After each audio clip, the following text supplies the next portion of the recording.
Welcome to the Explainer, everyone. Look, today we're diving into something that is honestly deeply gripping, incredibly unsettling, but absolutely crucial to talk about.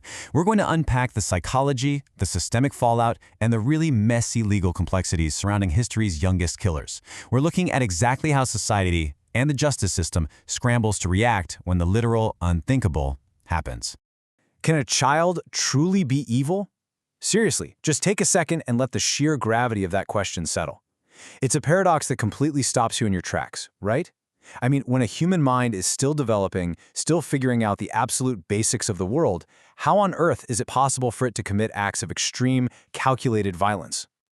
Someone who derives satisfaction from causing harm. That is actually how a psychologist described an 8-year-old boy named Amarjit Sada. It's an absolutely chilling hook into the reality we're unpacking today. We're going to explore the darkest corners of the developing mind just to figure out what happens when childhood innocence is, well, entirely absent.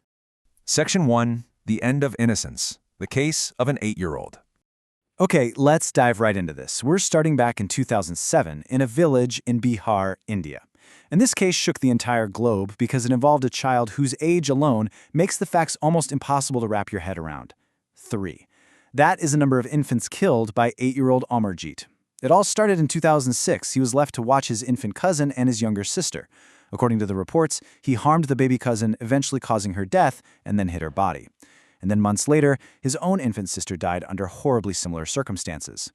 The truth didn't actually come to light until 2007, when a 6-month-old baby named Kushbu disappeared from a local primary school, and witnesses placed Amarjit right at the scene. Now, what fueled this terrifying case was a really tragic cycle of silence. Amarjit's family lived in extreme poverty, so social stigma and the genuine fear of total economic ruin led them to cover up those first 2 deaths. It's a stark, heartbreaking reminder of how environmental desperation can just allow violence to escalate unchecked. And when authorities finally did intervene, Indian law faced a completely unique challenge. Under their legal system, kids cannot be sent to adult prison.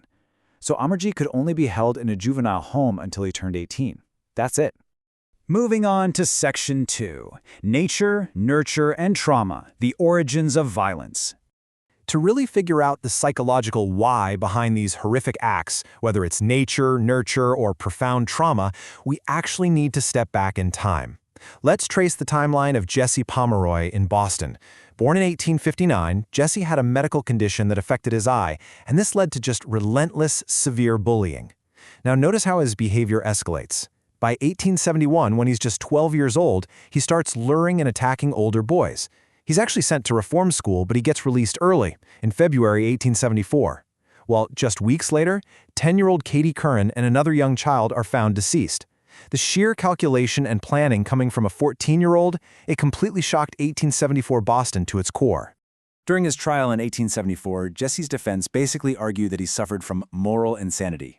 They define this as an irresistible compulsion to commit crimes, a force that a person just can't name or control. And Jesse himself, throughout his 58 years in solitary confinement, stuck to that story. He said some unknown force just pushed him. Modern psychologists, though, they look back at that exact same history and point to a really dangerous mix of early-onset psychopathy, conduct disorder, and the severe, unresolved trauma of that childhood bullying and possible abuse. Now, what's really interesting here is how things changed over time. Fast forward almost a century to 1968 in England, and a new concept takes center stage: diminished responsibility. Basically, this is a compromised mental state resulting from extreme youth or severe mistreatment or trauma. And this became the absolute crux of the case of 10-year-old Mary Bell, who caused the deaths of 4-year-old Martin Brown and 3-year-old Brian Howe.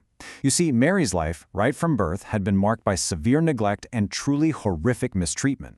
So the justice system had to grapple with this huge courtroom dilemma. On one hand, the prosecution argued that Mary, even as a child, completely understood the wrongfulness and the calculation behind what she did to those little boys.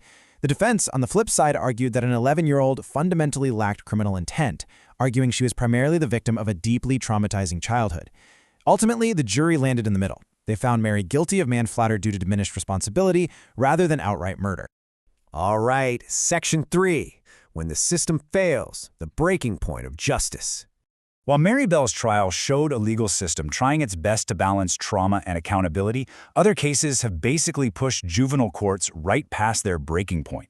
In 1993, in England, CCTV cameras caught two 10-year-old boys, Robert Thompson and John Venables, leading 2-year-old James Bolger away from a shopping center. They literally walked him for 2.5 miles.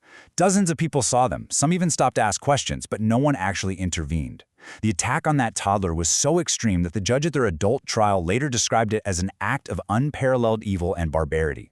And this brilliantly illustrates the terrifying gap that can exist between the severity of a crime and the limits of the law. Just look at the brutal crimes of Craig Price in Rhode Island. By the time he was 15, he had violently killed 4 people, his neighbor Rebecca Spencer when he was 13, and then Joan Heaton and her 2 young daughters.